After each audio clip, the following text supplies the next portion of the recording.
பெரிய அவச்சொல்லா இருந்த எங்களையும் பெரிய விபத்திலிருந்து ரயிலையும் காப்பாத்தின கவிநிலாவுக்கு எங்கள் நன்றி. செய்த தப்புக்கு பிராச்சிதமா என்ன தண்டனை கிடைச்சாலும் பரவாயில்லன்னு போலீஸ்ல சரணடைச்சிட்டோம். வாழ்க ஜெயஹிந்த்.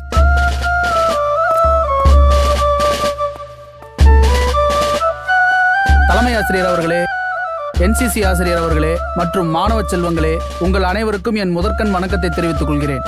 இந்த சிறுமி கவிநிலா நம்ம பள்ளிக்கும் இந்த ஊருக்கும் ஏன் இந்த மாகாணத்துக்கும் மிகவும் பெருமையை தேடி தந்துள்ளார். அவருடைய வீரம் தைரியத்தை பாராட்டும் வகையில் அவருக்கு இந்த வருடத்திற்கான ஜனாதிபதி விருது கொடுக்கப்பட்டுள்ளது.